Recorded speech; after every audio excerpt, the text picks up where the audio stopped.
এই কাজটা তো সারা বিশ্বের ভিতরে ছড়ায় গেছে। তাবলীগ জামাত একটা দেশে নয়,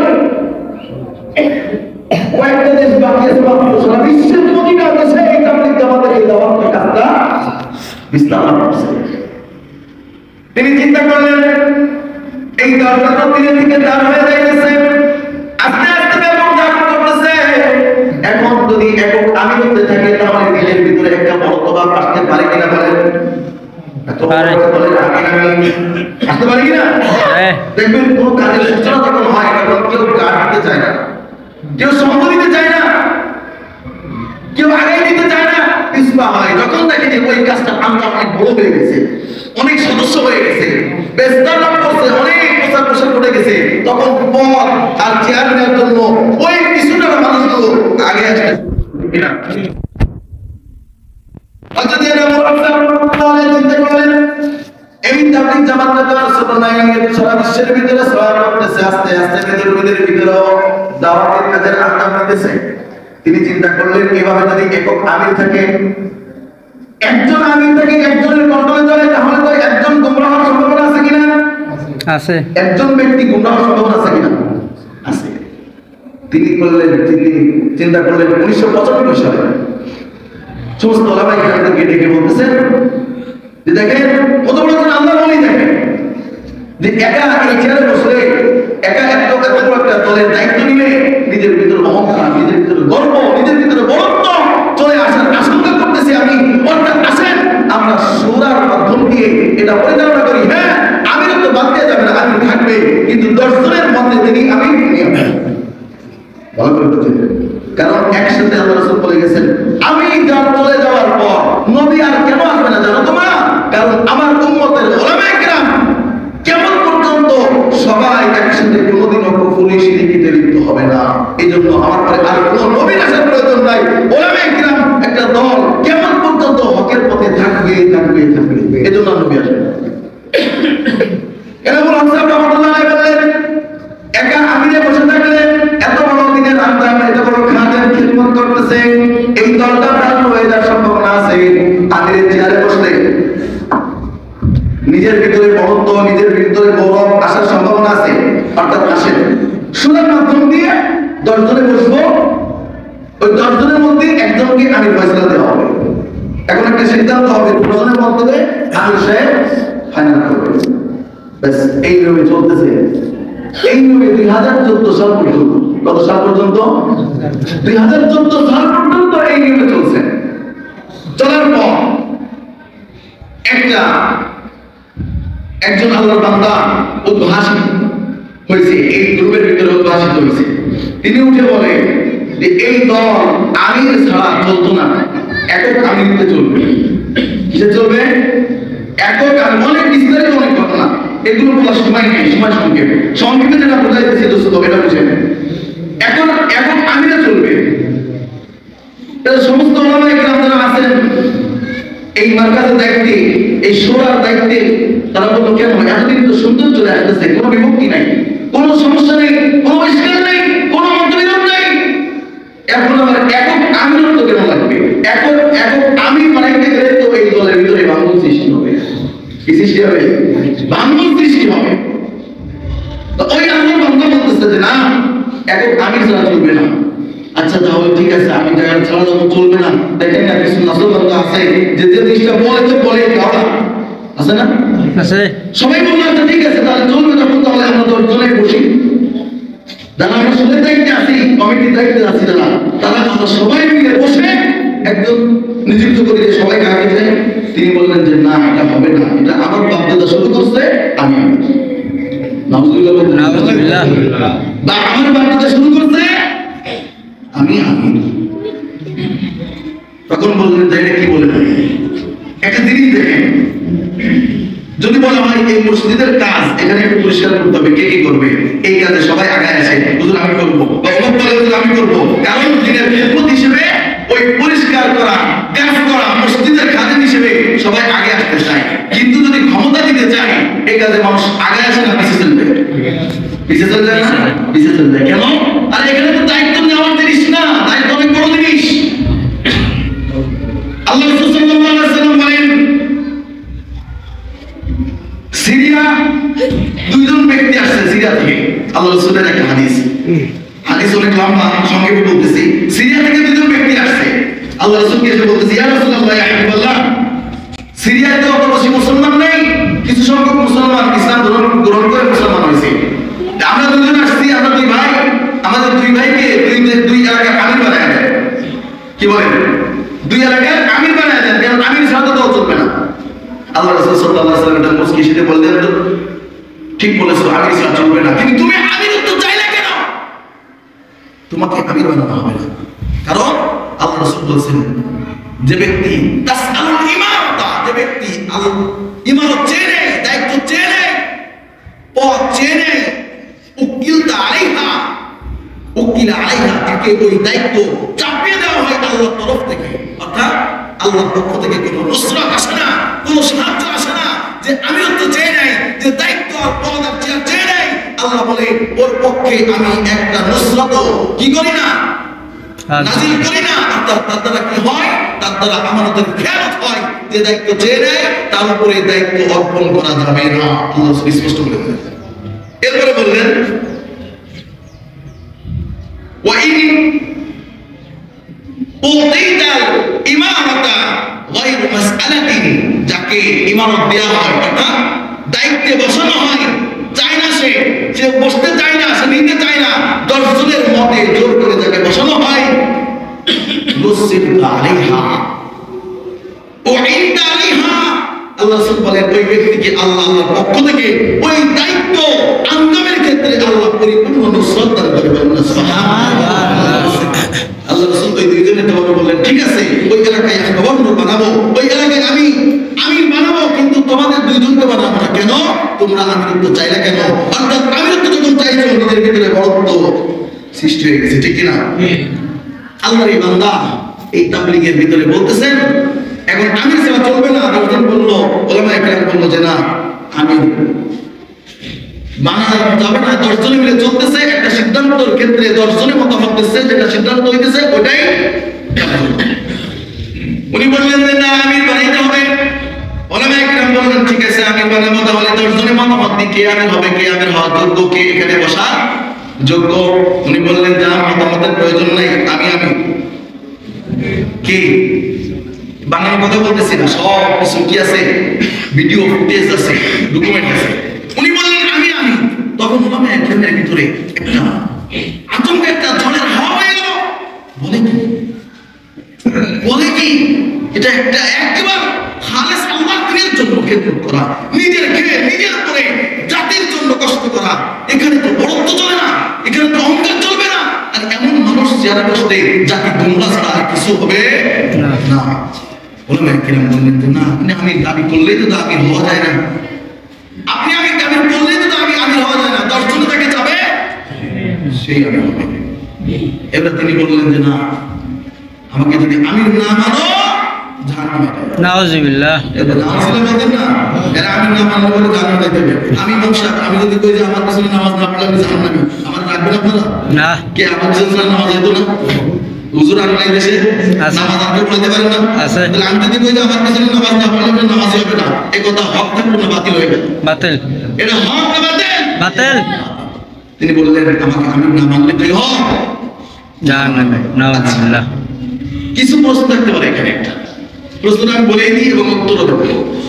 বলতে পারেন আচ্ছা হুজুর, সে যে রসুল বান্দা, কিছু কাগজ থাকে, কাগজ অনেক কথা অনেক সময় মেনে নিতে হয়, তাকে না হয় সব কিছু মেনে নিয়ে তাকে আমি বানাই দেন, এরপরে যদি ভুল করতে ধরাই দিতেন, তার আমি তো মেনে নিতেন, কিন্তু সেটা করলেন না কেন?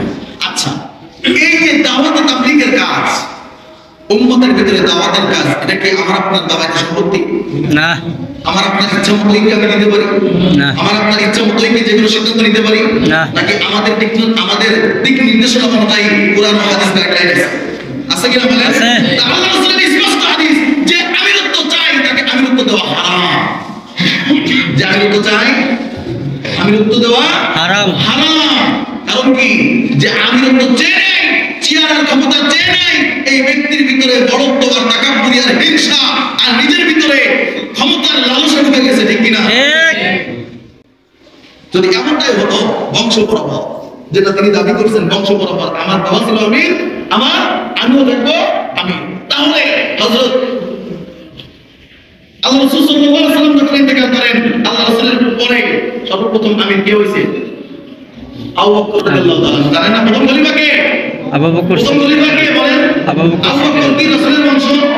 রাসূলের বংশে কে ছিলেন? আলী রাদিয়াল্লাহু তাআলা আনহু।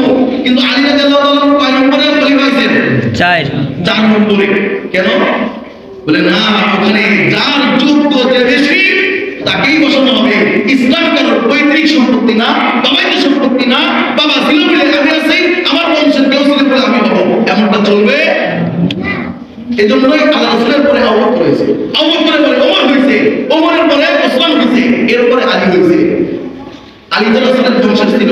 আলীকে তো প্রথম কি বানানো হয়নি? সাহাবীরা তো প্রথম খলিফা বানায়নি। অর্থাৎ এটা তো উলামায়ে কেরাম চাইলেই নিজের মতে নিজেদের স্বার্থ হাসিলের জন্য কাউকে ফয়সালা দিতে পারেন না। এজন্য তারা বললেন যে না, আল্লাহ রাসূল বলে গেছেন হাদিসে স্পষ্ট, যদি কেউ আমিরত্ব চেয়ে নেয়, ক্ষমতা চেয়ে নেয়, তাকে ক্ষমতা দেওয়া হারাম, তাকে ক্ষমতা বসানো হারাম। আচ্ছা বসানো মনে করেন কিছু সময়ের জন্য বসাইছে, তারপরে বসানোর পরে তো সমস্যা কেন? আমরা আহলে সুন্নাত ওয়াল জামাতের অনুসারী। আমরা কিসের অনুসারী? আমাদের নাম, আমাদের যে মেন কিসের ভূমিকা, আকীদা, এটা আহলে সুন্নাত ওয়াল জামাত। আহলে সুন্নাত ওয়াল জামাত মানে কি? এর ব্যাখ্যা একদিন দিব ইনশাআল্লাহ, একটা সময় পাই। আহলে সুন্নাহ মানে আল্লাহ রাসূলকে অনুসরণ করা। ওয়াল জামাত, জামাতের উদ্দেশ্য সাহাবায়ে কেরাম, সাহাবায়ে আজমাইন। আল্লাহ রাসূল নিজে হাতে করে যে মানুষগুলোকে স্বর্ণের মানুষ রূপে গড়ে গেছেন, এই মানুষগুলোর নাম আছে সাহাবায়ে কেরাম। আল্লাহ রাসূল যাদের ভিতরে ইসলাম ঢুকায় গেছেন, যাদের ভিতরে ইসলামকে প্রতিষ্ঠা করে গেছেন, এই মানুষগুলোর নাম সাহাবায়ে কেরাম। এজন্য আহলে সুন্নাত ওয়াল জামাত বলা হয় এগুলোকে। আমরা সাহাবায়ে কেরাম এবং রাসূলকে অনুসরণ করে প্রতিটা পদক্ষেপ নিই, ঠিক না? আমাদের একটা আকীদা, একটা বিশ্বাস আছে। আমাদের যে নবী রাসূল আসছে পৃথিবীর শুরু থেকে রাসূল পর্যন্ত, হযরত মুহাম্মদ মুস্তাফা পর্যন্ত প্রত্যেকটা নবী মাসুম। এটা কি বিশ্বাস আছে সবার? আছে। প্রত্যেকটা নবী কি নিষ্পাপ না গুনাহগার? সবাই বলেন নিষ্পাপ। যদি কেউ মনে করে নবী রাসূলরা গুনাহগার, তার ঈমান থাকবে না। নবী রাসূলরা গুনাহ করছে, ঈমান থাকবে না। অন্যায় করছে, ঈমান থাকবে না। যদি কেউ আপনাদের শিখাইতে নবীরা গুনাহ করছে, নাউযুবিল্লাহ, গুনাহগার বান্দা দিয়ে আল্লাহ তাআলা কোরআনে ডাইরেক্ট ঘোষণা করেছেন, আমি কোন গুনাহগার বান্দাকে আমি নবুয়ত দান করি না। তাহলে আল্লাহ বলল কোন গুনাহগার বান্দাকে আমি নবুয়ত দান করি না। তাহলে আমার বিশ্বাস যদি না থাকে যে আল্লাহ রাসূলুল্লাহ নিষ্পাপ, তাহলে আমার কোরআনের আয়াতের পরে ঈমান থাকবে না বেঈমান হয়ে গেল? বেঈমান হয়ে গেল। তা আমাদের একটা আকীদা, আমাদের বিশ্বাস যে রাসূল, সমস্ত রাসূল, সমস্ত নবী নিষ্পাপ, মাসুম, তাদের কোনো গুনাহ নাই। আসলে এই যে আল্লাহর নবী, এই যে আল্লাহর বান্দা দাবি করলেন আমাকে আমির বানাও, কিছু সময় তো মেনে নিলাম, তারপরে তো সাথে বিরোধিতা কেন? তাকে আমির না মানার কারণে এই যে আজকে রক্তপাত দেখতেছেন ইস্তেমার ময়দানে, টঙ্গীর ময়দানে, ছোট ছোট হাফেজদের রক্ত, বড় বড় আলেমদের রক্ত, এগুলো এখানে সূচনা না, দোস্ত, বাংলাদেশের সূচনা না। এই দলের সূচনা ওই নিজামুদ্দিন মার্কাজের থেকে। যখন তাকে আমির মানতে একটা দল, তার মুরব্বীরা, তার উস্তাদেরা যে আমির দাবি করছে, তার উস্তাদেরা বললো না, তোমাকে আমিরত্ব দেওয়া যাবে না। যখন বললো যে আমাকে আমির মানো না হয় জাহান্নামে যাও, এই কথার বিরোধিতা করলো, তার উস্তাদেরা করলো, তার সহযোগীরা করলো, তার সহপাঠীরা করলো যে না, তোমার এই কথা কখনোই সাজে না। তখন ওই নিজামুদ্দিন মার্কাজের ভিতরেই রক্তপাত ঘটাইছে। আমাকে যদি আমির না মানো তাহলে তোমাদের অবস্থা খারাপ হবে। ওই নিজামুদ্দিন থেকেই রক্তপাত শুরু হয়েছে দোস্ত, টঙ্গীর ময়দানে 18 সালে, আর এই 24 সালে। নতুন না, এটা নতুন না। কারণ কিছুদিন আগেও দেখছেন অনেক সাথী ভাইরা, অনেক আল্লাহর বান্দারা না বুঝে অনেকে বলতেছে যে আমরা আগে ডাকাত ছিলাম, আমরা আগে মুসলিম ছিলাম, আমরা আগে এটা ছিলাম, সেটা ছিলাম। আমরা এই তাবলীগের দাওয়াতের মাধ্যমে আমরা কিসে আসছি? এই টুপি আর দাড়ি লিবাসে আসছি। শুনেন, আমাদের যদি না দেওয়া হয়, আমাদের আমিরকে যদি না আসতে দেওয়া হয়, তাহলে কিন্তু আমাদের আগে সুরাতে ফিরে যেতে দিয়ে দেবে। মানে কত বড় একটা হুমকি, সন্ত্রাসী কর্মকাণ্ডের একটা হুমকি দিল। ওদিকে আমার আলোচনা না, আমি যেটা বলতেছি দোস্ত, তখন এই কথা বললো, আমি তো মানবো না। তখন তো সেখানে রক্তপাত হলো। বাধ্য হয়ে ওলামায়ে কেরাম, তার উস্তাদ সহ, উস্তাদরা সহ নিজামুদ্দিন ছেড়ে, নিজামুদ্দিন আসলে মার্কাজের নাম, স্থানের নাম, ওই নিজামুদ্দিন মসজিদ ছেড়ে তারা বেরিয়ে আসতে বাধ্য হলো। বেরিয়ে এসে বললো যে না, এনাকে অনুসরণ করা যাবে না, এনার ভিতরে বরত্ব, তাকাব্বুরি আর নিজের হিংসা বিদ্বেষে ভরে গেছে। এরপরে তিনি শুরু করলেন বয়ান বক্তব্য। তিনি তার দুই তিনটা বয়ান বক্তব্য আপনাদের সামনে তুলে ধরবো, কারণ একটু আগে বলছি নবীরা মাসুম যদি বিশ্বাস কেউ না করে সে কি বেঈমান, কাফের। নবীরা মাসুম বিশ্বাস না করলে তার ঈমান থাকবে না।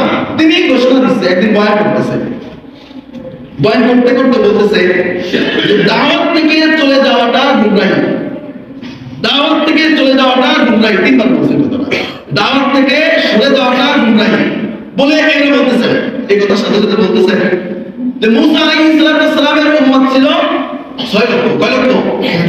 6 লক্ষ উম্মতকে ছেড়ে যখন আল্লাহকে খুশি করার জন্য মুসা আলাইহিস সালাম খুব পাহাড়ে গেলেন, এই যাওয়ার কারণে, দাওয়াতের কাছ থেকে সরে যাওয়ার কারণে তার 5 লক্ষ 60,000 উম্মত মুরতাদ হয়ে গেল। নাউজুবিল্লাহ। একটু ভালো করে বুঝে সমীকরণটা মিলে, দাওয়াত থেকে সরে যাওয়াটা গুমরাহি, মুসা আলাইহিস সালামের উম্মতকে ছেড়ে আল্লাহকে খুশি করার জন্য যখন তুর পাহাড়ে গেলেন তখন মুসার 5 লক্ষ উম্মত মুরতাদ হয়ে গেল, কাফের হয়ে গেল। এখানে আমরা কি বুঝাই গেল? মুসা দাওয়াত থেকে সরে গেছে, নাউজুবিল্লাহ। মুসা আলাইহিস সালাম দাওয়াত থেকে সরে গেছে আল্লাহকে খুশি করার জন্য, এই জন্য ওনার উম্মতরা কি হয়ে গেছে? মুরতাদ হয়ে গেছে। নাউজুবিল্লাহ। ওলামায়ে কেরাম এই বক্তব্য শোনার পরে তার বিরুদ্ধে করেছে, তিনি ফিরে আসেন নাই। পরবর্তীতে আরেকটা বক্তব্য দিছে ইউসুফ আলাইহিস সালাম, নাম শুনছি আমরা? নাম শুনছি? ইউসুফ আলাইহিস সালাম ইনি তো পৃথিবীর ভিতরে এক অদ্বিতীয় মানুষ, যার সৌন্দর্যের কাছে পৃথিবীর কোন সৌন্দর্য চলে না, ঠিক না? আমরা অনেকে জানি, ইনশাআল্লাহ আমাদের তাফসীরের এক পর্যায়ে ইনশাআল্লাহ আসবে ইউসুফ আলাইহিস সালামের ঘটনা আল্লাহ কোরআনে আনছেন, কেন আনছেন। এক্ষেত্রে আবার অনেকের খারাপ বিশ্বাস আছে, মানে এই ঘটনাকে বেকাইতে বেকাইতে অন্য দিকতে নিয়ে অন্য কিছু সাবেত করে আমাদের ভিতরে একটা ভুল প্রচলন ঘটায় দিচ্ছে। এটা একদিন বলবো ইনশাআল্লাহ। তাই ইউসুফ আলাইহিস সালাম আপনারা জানেন যে তার প্রেমে, তার সৌন্দর্যের কাছে এক মন্ত্রীর স্ত্রী পাগল হয়ে তাকে তু কাজের মতো কি দিছিল, প্রস্তাব দিছিল, ঠিক কিনা? একটা ঘরের ভিতরে আবদ্ধ করেছিল, সেখান থেকে কি করেছিল, তাকে যেভাবে অনেক লম্বা ঘটনা আসার পর বাচ্চার সামনে যখন প্রমাণ হইল যে ইউসুফ দোষী না, দোষীকে ওই মন্ত্রীর স্ত্রী, যখন এটা প্রস্তাব হইল, কিন্তু মন্ত্রীর স্ত্রী, মন্ত্রীর একটা বদনাম না, সেক্ষেত্রে ইউসুফকে বুঝায় শোনায় কি করে, জেলখানায় আবদ্ধ করে। জেলখানায় যখন আবদ্ধ করে, অনেক লম্বা ঘটনা, ওখানে 2 জন ব্যক্তি ছিল, স্বপ্ন দেখে রাত্রে, ওই স্বপ্নের ব্যাখ্যা ইউসুফ আলাইহিস সালাম করে, এবং যখন ওই স্বপ্নের ব্যাখ্যাকারীদেরকে, স্বপ্নে দেখনেওয়ালাদেরকে জেলখানা থেকে বের করা হয়, বাচ্চার সামনে উপস্থিত করা হয়, ইউসুফ আলাইহিস সালাম তখন বলে দেন যে তোমরা বাচ্চার সামনে যে বলো, গভর্নরের সাথে যে বলো যে জেলখানায় একজন মানুষ আছে, যে মানুষ নিজ অপরাধের কারণে জেলে পড়ে আছে। আচ্ছা, ইউসুফ আলাইহিস সালাম ওই ব্যক্তিকে যে বলে দিলেন গভর্নরের কাছে যে বলো যে নিজ অপরাধ একজন মানুষ জেলখানায় আছে, কিন্তু তাকে মিথ্যা মামলায় সাজায়া জেলখানায় পৌঁছাইতেছে। এটা বলা কি ইউসুফ আলাইহিস সালামের অপরাধ? না, অপরাধ না। আমাদের এই হযরতজি, আমাদের এই আমির দাবি করা এই মানুষটা বলেন ইউসুফ এখানে গোমরা হয়ে গেছে, বলেন না নাউজুবিল্লাহ। নাউজুবিল্লাহ। আল্লাহর কাছে না চাই, গভর্নরের কাছে চাইছে। গভর্নরের কাছে কি চাইলো? না, গভর্নরের কাছে কি চাইলো? ইনার হাজার বক্তব্য বলে তিনি গুমরাহ করে, তিনি এমন ভাবে বক্তব্য পেশ করেন যেখানে বোঝা যায় যে নবীরা নিষ্পাপ না, নবীরা গুনাহগার, নবীরা ভুল করছেন, নবীরা বিভিন্ন জায়গায় পদস্খলন হয়েছেন, এই জন্য নবীরা কি গুনাহগার। নাউজুবিল্লাহ। এবার আসেন আমাদের নবীদের জানা নাকি দোস্ত, আমার পৈতৃক সম্পত্তি নিয়ে তার সাথে বিরোধিতা না, ওলামায়ে কেরামের বিরোধিতা পৈতৃক সম্পত্তি নিয়ে না, এর কোরআন হাদিসকে প্রাধান্য দেওয়ার জন্য বিরোধী। আমার রাসূলকে বলতে কি জানেন? রাসূল সাল্লাল্লাহু আলাইহি ওয়াসাল্লাম দুনিয়ায় আল্লাহর পরিচালিত ইসলাম, আল্লাহর পরিচালিত ইসলাম এই ব্যক্তি সম্পর্ক ছেড়ে দেন। তিনি বলেন বিয়ের সময় ওলিমা করা, খেজুর দিয়ে ওলিমা করা সুন্নাহ। কি দেওয়া? হ্যাঁ, ঠিক আছে, খেজুর দিয়ে ওলিমা করা মানে কি বিবাহের সময় খেজুর খাওয়ানো সুন্নাহ।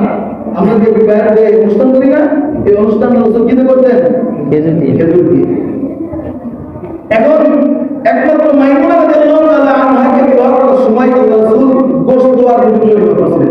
দিয়ে গোস্ত আর রুটি দিয়ে শোনে এই দুইটাকে এক জায়গা করে উনি বলতেছেন যে খেজুর দিয়ে অলিমা করা সুন্নাহ আর গোস্ত রুটি দিয়ে অলিমা করা সুন্নাহ না। অর্থাৎ আমাদের নবী গোস্ত দিয়ে আর রুটি দিয়ে যখন অলিমা করলেন তিনি তার সুন্নাহ থেকে সরে গিয়ে অন্য রাস্তা বেছে নিলেন। নিজের সুন্নাহ রাস্তা ছেড়ে দিয়ে আচ্ছা সুন্নাহ প্রকাশ পায় প্রমাণ হয় কার থেকে? নবীর থেকে না? নবী যেটাই করবে ওটা আমাদের জন্য মডেল, যেটাই করবে ওটা আমাদের জন্য মডেল। তাহলে তুমি সুন্নাহ নিয়ম জানা করতে খেজুর খাওয়াটা তো সুন্নাহ, গোশ আর রুটি খাওয়াটা সুন্নাহ না, এটা কোথা থেকে জানবা? উনি এটাকে এইভাবে ব্যাখ্যা দিয়ে এভাবে বয়ান পেশ করলেন যে রুটি দিয়ে আর গোশত দিয়ে অলিমা করে নিজের আদব থেকে, নিজের সুন্নাহ থেকে, নিজের লাইন থেকে অন্য লাইনে চলে গেছে। বলেন না নাউজুবিল্লাহ। আমার রাসূল মানব ইতিহাসের শ্রেষ্ঠ মানব, মানব কুলের শ্রেষ্ঠ মানব,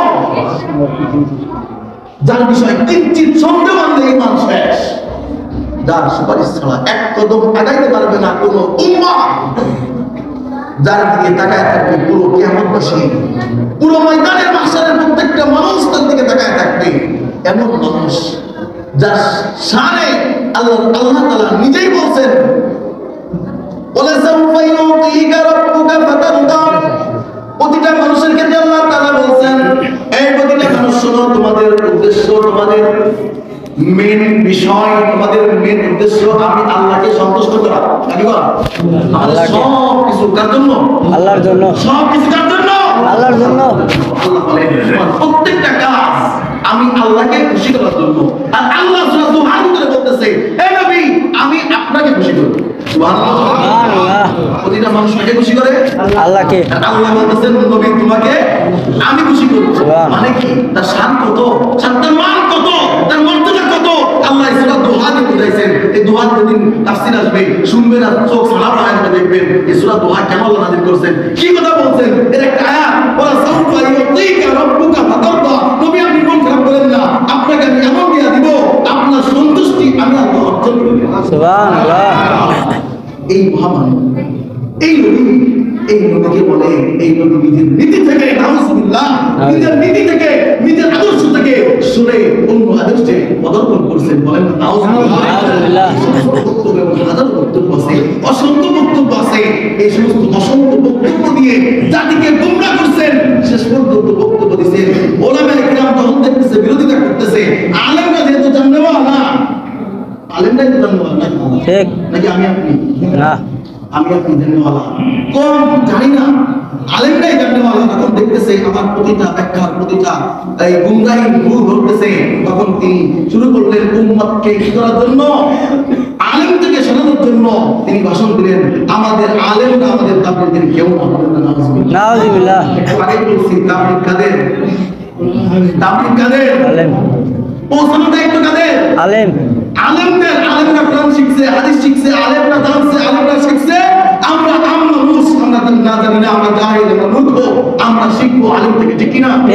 আর যখন মানুষ আলেম থেকে সরে যাবে, আল্লাহ রাসূলের স্পষ্ট ঘোষণা, মুসলিম শরীফের হাদিস, আল্লাহ রাসূল বলেন একটা জামানায় এমন একটা দল বেরোবে যে দল ওলামায়ে কিরাম বিদ্বেষী হবে। কি বিদ্বেষী? বিদ্বেষী। ওয়াত্তাখাযুল জুহালা, এবং তারা জাহেলদেরকে নেতা, ধর্মপণ্ডিত, ধর্মগুরু হিসেবে কবুল করবে, গ্রহণ করবে। আর তার দ্বারা হবে কি? নিজেও গোমরাহ হবে, অন্যকেও গোমরাহ করবে। কারণ না জানলে ওনার কাছে জানতে চাইলে আপনাকে তো ভুলটাই বলবে, সঠিক কথা তো তার জানা নাই। এই জন্য আল্লাহ রাসূল স্পষ্ট বলে গেছে শেষ জামানায় এমন একটা দল বের হবে যারা আলেম বিদ্বেষী হবে, আলেমদের থেকে জাতিকে আলাদা করার চেষ্টা করবে। সুতরাং তারা কি করবে? তারা ওই বিভিন্ন ব্যবসায়ীকে, বিভিন্ন দোকানদারকে, বিভিন্ন ব্যবসায়ীদেরকে ধর্মগুরু মানবে। তিনি যে বলেন, যা বলেন এটাই আমি শুনি, এটাই আমি মানি, কিন্তু তার ভিতরে ধর্মের সিটা বুটাও জ্ঞান নাই। তখন নিজেও গুমরাহ হবে আর একজনকে গুমরাহ করবে। এই জন্য দোস্ত এতটুকুনি আপনাদের কাছে মেসেজ দেওয়ার জন্য, আমরা যারা সাধারণ পাবলিক আছি, আমরা দেখতেছি, আমরা মুসলমান দেখতেছি এই সম্প্রতি সময়ে বিভিন্ন জায়গায় মারামারি, হট্টগোল, তাবলীগের ভিতরে বিবর্তন সৃষ্টি হয়ে এই দুই দলে পক্ষ বিপক্ষ নিয়ে হামলা হামলি, মারামারি, ছোট ছোট হাদিসদের রক্ত ঝরানো, বড় ওলামায়ে কিরামদেরকে হাজারো ঘটনা আছে, ইমাম সাহেবদেরকে ধরে ধরে পিটাইছে।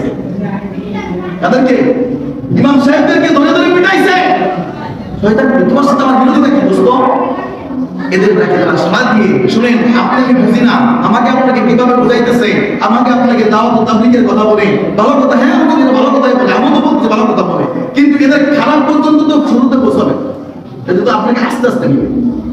কারণ যখন দেখবেন যে আপনার দল, আপনার মত, আপনার দলের সঙ্গে অন্য দলের সাথে কি বাড়ছে, বিরোধ বাড়ছে, তখন তো আপনি হক আর বাতিল বাছাই করার জ্ঞান আপনার আসেনি না, হক আর বাতিল বাছাই করার জ্ঞান আপনার নাই। তখন তো দেখবেন যে আমার নেতা তো হইছে, আমার গ্রুপ তো হইছে, আমার দল তো এইটা, এই দলকে মারতেছে, আমিও যাই, কিন্তু এই জানে এই যাওয়া যে আপনার গুমরাহি দলে চলে গেছে, এটা তো আপনি বুঝেন ঠিক।